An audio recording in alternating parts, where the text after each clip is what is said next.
Watch out, Caleb. Ryan Poles ignores the 10th pick.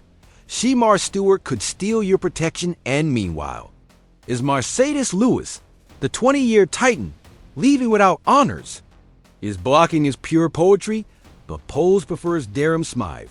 Now chaos. Arrives. Ben Johnson demands Tyler Warren, top 10 Tay, to replicate Detroit's success. Triple tight end with Cole Kmet. A master move. OR suicide for Williams. Click before the algorithm buries you in the pass. What is Ryan Poles doing with the 10th pick in the draft? I've got a bombshell for you, Bears family. Has Chicago's front office lost its mind? Let me break it down.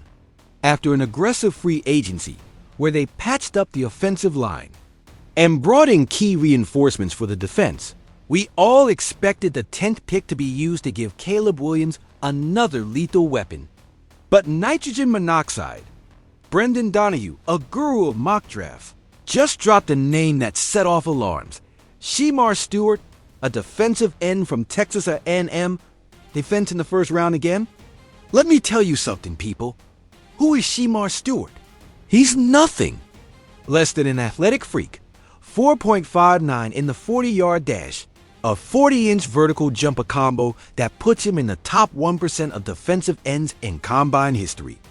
But listen up, his college stats: 65 tackles, 4.5 sacks in 3 seasons. Is a prospect who didn't dominate the NCAA really worth the 10th overall pick? Here's the dilemma. Lance Zierlein from NFL.com compares him to Roy Robertson Harris. A solid guy, but not an all-pro. Stewart has raw explosiveness, but unpolished hands. Translation? Pure talent, but rough around the edges. Do we trust Dennis Allen and his staff to mold him into a beast, or are we about to get burned by another risky bet? And let's not forget, Ryan Poles loves RAS, relative athletic score. Stewart has one of the highest ever recorded, but that guarantees nothing. Look at Dayo Odeyingbo, the new DA from Indianapolis, 25 years old, 16.5 sacks in 4 years. Is Stewart supposed to take his spot? At first, he'll be a backup. But watch out. If Stewart learns how to use his physical tools, pairing him with Montez Sweat and Grady Jarrett, this could get terrifying. Here's the uncomfortable question. If the goal is to surround Caleb Williams with talent, wouldn't it be better to grab a wide receiver like Tyler Warren or an elite offensive lineman? Because honestly, Stewart is a lottery ticket. He could be the next Myles Garrett or the next Isaiah Wilson. And guess what else? If they pick Stewart, they're admitting they don't fully trust their current defensive rotation. Aren't Odeyingbo and DeMarcus Walker enough? Or are they desperately looking for another pass rusher? Sweat doesn't have to carry all the weight. To close this out with fire, if Poles drafts Stewart, it'll be the most controversial gamble of his career. He's got the physical tools to shake up the NFC North, but also the history to sink a first-round pick.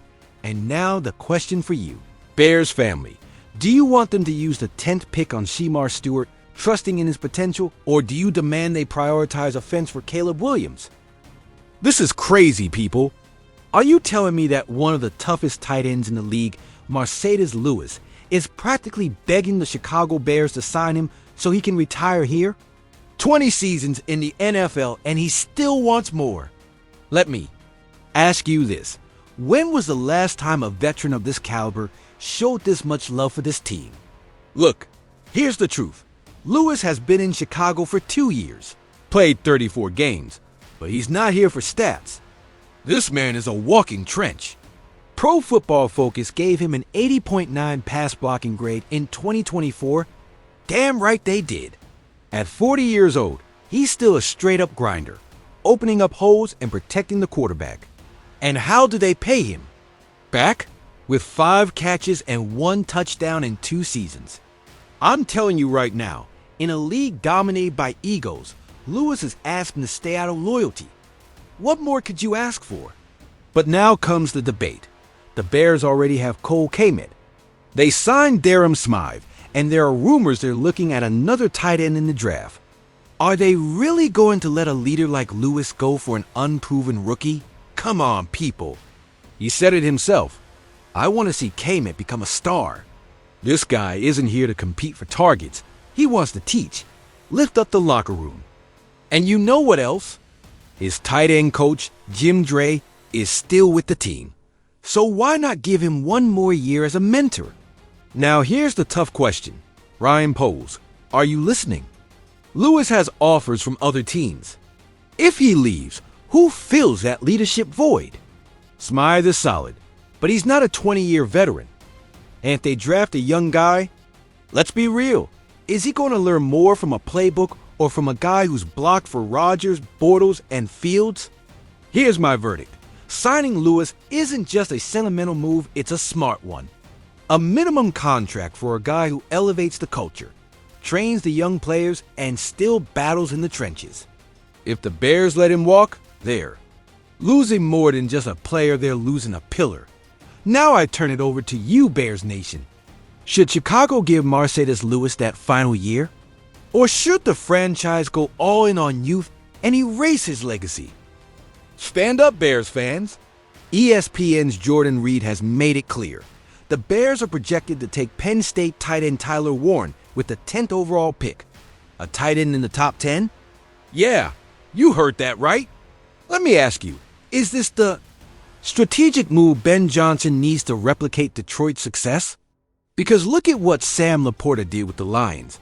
10 touchdowns in his rookie season. Could Warren be the spark that unlocks Caleb Williams? Here are the numbers you can't ignore.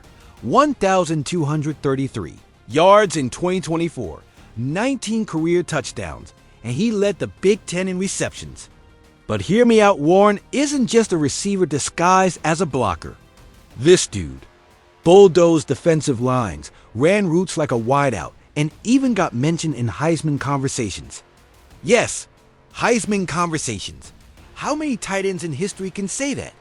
Now, pay attention. Picture Chicago's offense with DJ Moore torching secondaries, Rome O'Dunn's going up for contested catches, Cole Kmet clearing lanes.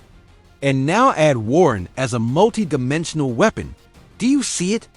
With Ben Johnson dialing up this madness, we're talking about a squad that could average 30 points a game. I'm telling you, the defenses in Green Bay and Minnesota are already shaking. But hold up. Does it make sense to use such a high pick on a tight end? Here's where it gets controversial. Shouldn't the Bears be focusing on the offensive line or looking for another cornerback? Or is Warren just that special that he's worth the risk? Here's my take. Ben Johnson doesn't need average players. He needs elite weaponry. In Detroit, he turned Jared Goff into an honorary MVP. What could he do with a talent like Williams and a dual-threat beast like Warren? And here's the cold hard fact. 67% of Johnson's offensive schemes in Detroit use two tight end formations. You know what that means? K-Man and Warren could be the next Kels Andrews of the North. Imagine Williams with quick game, options, design screens for Warren, and elite blocking opening up lanes for Khalil Herbert. This isn't a dream, it's a master plan. The bottom line? If Warren puts up 1,200 yards in his rookie year, the Bears aren't just winning the division, they're legit Super Bowl contenders. But if he flops, will he just be another wasted draft pick on a team still trying to climb out of the basement? And now, the big question for you. Is Tyler Warren the missing piece that will help the Bears take over the NFC, or should they use that 10th pick on a safer prospect? Chicago Bears Nation, 3 crucial decisions will define the immediate future of this team. First, the draft dilemma. Is Shemar Stewart, with all his physical upside but still a work in progress, the best bet at pick 10? Or should the franchise load up on offensive talent to ensure Caleb Williams doesn't get wasted in his rookie year? Your opinions matter. Second, the experience debate. Marcedes Lewis is a locker room leader, but he'll be turning 40 in May. Is it worth keeping him around for another year to mentor the young guys? Or is it time to go all in on youth, even if that means losing part of his legacy? We need to hear from you. Third, NFC strategy. Tyler Warren brings versatility as a tight end, but there are safer prospects on the board. Is he the missing piece to dominate the conference? Or would drafting him be an unnecessary gamble? Defend your stance. This is Bears, your space to debate the team's fate. Drop your thoughts in the comments. Every like, every subscription, every opinion counts. Join this family that bleeds classic navy and orange. Subscribe now, turn on notifications, and let's build the 2025 season together. Bear down, Chicago. Chicago Bears Nation. 3 crucial decisions will define the immediate future of this team. First, the draft dilemma. Is Shemar Stewart, with all his physical upside but still a work in progress, the best bet at pick 10? Or should the franchise load up on offensive talent to ensure Caleb Williams doesn't get wasted in his rookie year? Your opinions matter. Second, the experience. Debate. Marcedes Lewis is a locker room leader, but he'll be turning 40 in May. Is it worth keeping him around for another year to mentor the young guys? Or is it time to go all in on youth, even if that means losing part of his legacy? We need to hear from you. Third, NFC strategy. Tyler Warren brings versatility as a tight end, but there are safer prospects on the board. Is he the missing piece to dominate the conference? Or would drafting him be an unnecessary gamble? Defend your stance. This is Bears, your space to debate the team's fate. Drop your thoughts in the comments. Every like, every subscription, every opinion counts. Join this family that bleeds classic navy and orange. Subscribe now, turn on notifications, and let's build the 2025 season together. Bear down, Chicago.